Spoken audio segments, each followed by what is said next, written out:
This is Matt with Hologram Electronics, back today with a Chroma Console sound from scratch video. Today we're going to be using a Korg MS-20.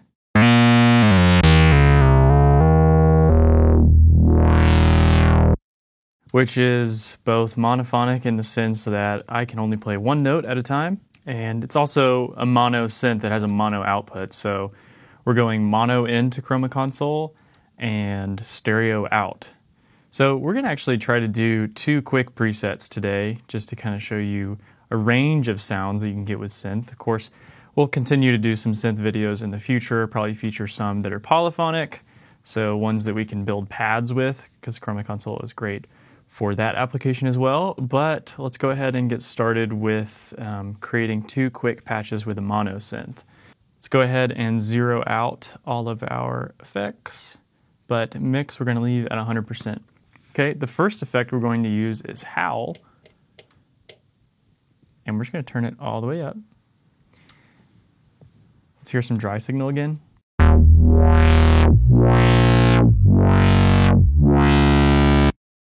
Turn mix all the way up.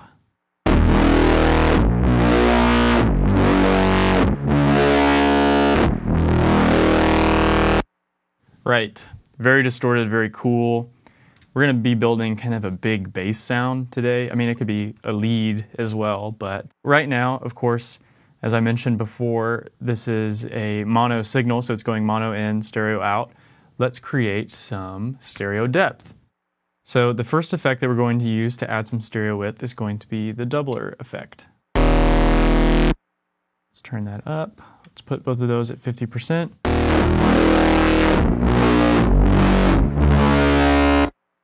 Right, no doubler.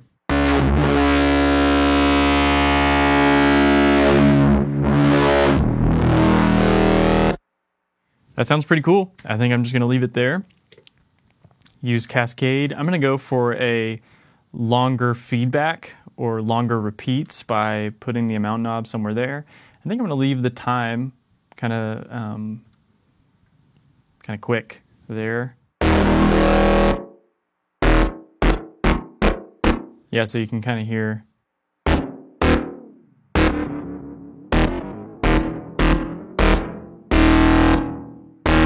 Something like that seems cool to me. Let's maybe turn on some drift for both doubler and cascade. Put both those at 50% just for a little extra modulation and wonk.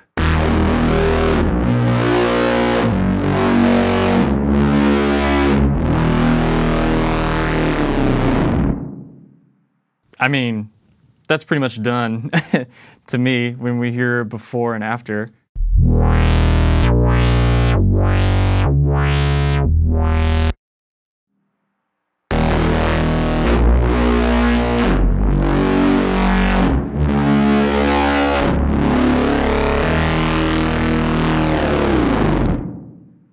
Yeah, I mean, I'm not finding myself wanting any more from that sound. That sounds great to me.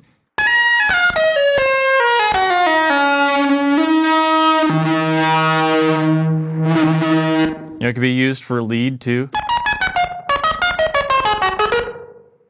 You know, I don't know. I'm not playing along to anything, so I don't know any cool synth lead lines right now, but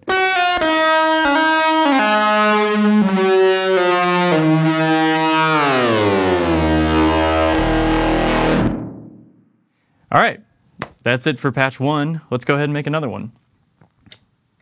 Okay, blank preset. Let's put everything down here again. And okay, let's start with sweeten. Let's put that at 50, that at 50. Again, mix all the way up.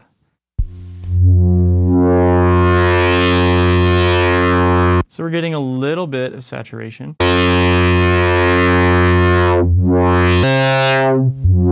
But overall, it's just going to compress the signal a little bit more.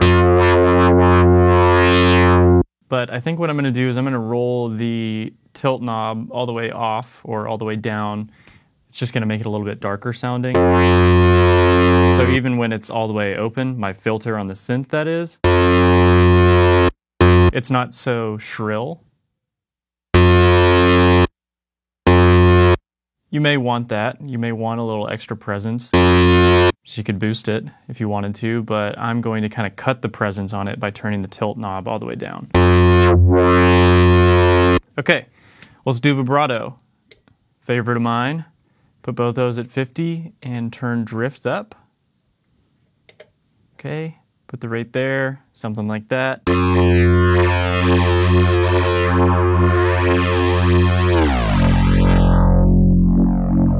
Nice and wide sounding. Let's go with Cascade again. Or, you know what, just because the other three are yellow, let's use reels. You know, sometimes when you're using Chroma Console, that can be a way that you decide to use something. You're like, I don't know, all those are yellow. Maybe I'll use a yellow preset.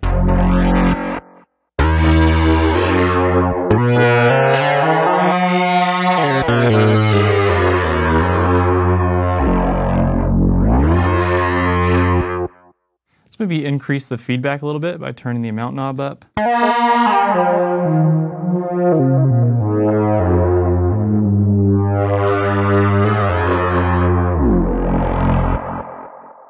Nice. And again, reels is the tape delay sound in here.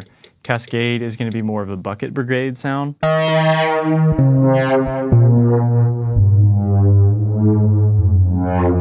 So kind of darker in tonality, whereas reels is going to be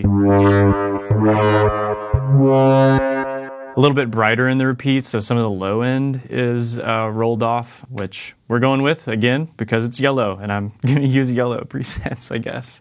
But I'm not going to use yellow for the last bank in texture. I'm going to use broken. So let's maybe turn vibrato down, because broken's going to have some modulation stuff. Let's actually turn the delay down all the way too, so we're just hearing. Broken at 50%.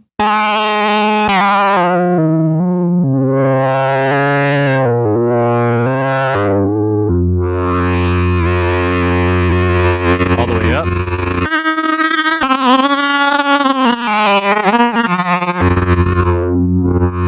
It's kind of a different flavor of tape-like malfunction.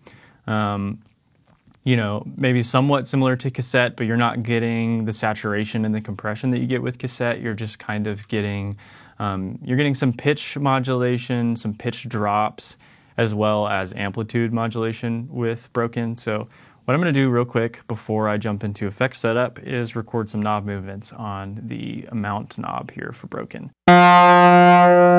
Okay.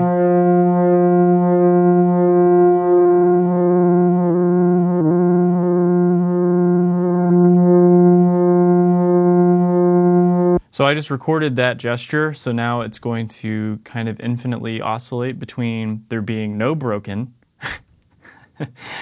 no broken effect, to something like 50% broken amount, and then, you know, back and forth, so on and so forth, infinitely until I erase it.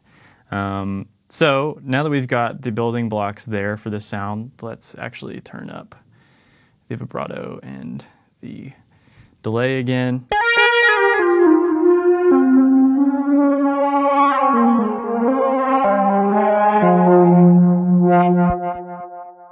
As compared to the dry signal.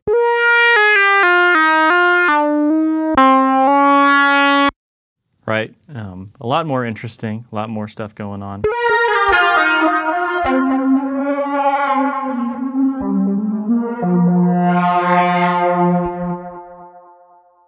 Okay, so let's enter effects setup. I'm going to do a couple different things. Press these outside two buttons. There's our module order. It's the default module order. First thing I'm going to do is move the mix knob to the left. What does that do? Well, that routes the capture looper before the effects. So I'm going to record some capture loops here in a minute, and putting it pre-effects means that when I record a loop, the loop itself is going to go through the effects. By default, each preset, when you open a blank one, is going to be post-effects, meaning if you've got delay present when you're recording a loop, it's going to record that delay sound into the loop. So the effects are baked into what you're recording, as opposed to you're essentially just recording a dry loop when it's in pre-effects. and it's going to run that dry loop through the effects as well as your instrument source, your input signal. You can, of course, switch it between pre and post effects without erasing the loop. So that's something we'll maybe cover in a future video. But for now, I'm just going to say I'm going to put it in pre-effects. It stays there for a sec, and once it times out, we're back into the menu that it's awaiting our module order. So I'm going to put broken first. I'm going to run that into Sweeten. So what that does, in my mind, what that's going to do is bring up some of the more subtle attributes of the broken effect, okay?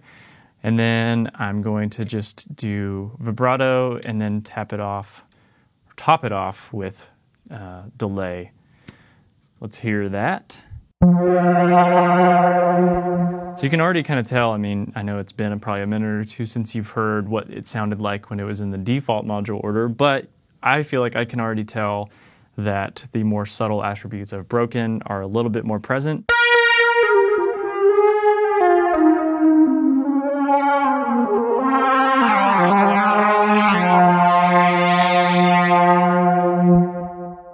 Cool. All right, so let's record a capture loop. So what I'm going to do is I'm going to kind of record a slow drone here. And then real quick, I think what I'm going to do is I'm going to patch the mod wheel of my synth to the low pass filter of my synth. So now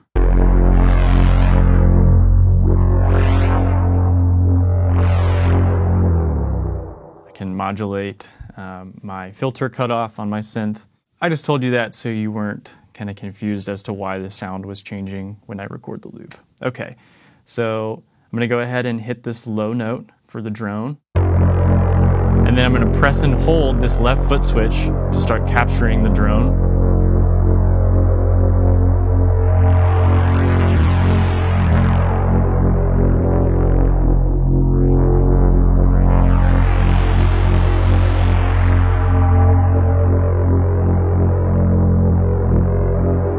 Okay, then I'll release to close the loop here in a second.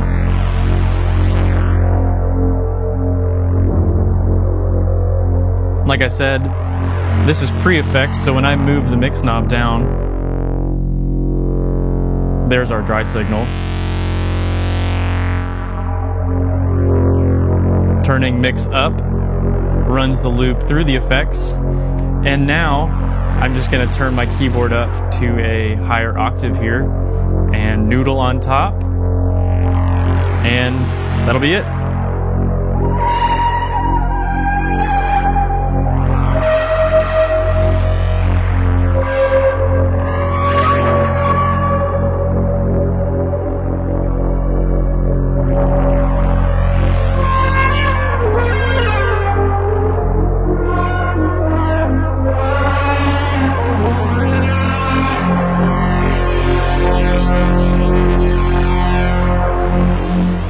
Now, one thing I can do, because now that the loop and my instrument source is going through the effects, I'm starting to kind of overdrive the character module here, which is the saturation and dynamic module of Chroma Console. And I know that texture is going into character.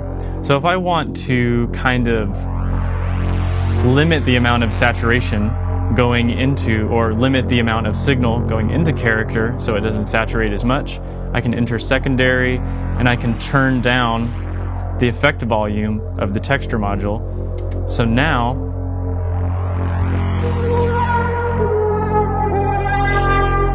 it's a lot cleaner because it's not hitting that compressor / saturation effect, which is what Sweeten is, as hard.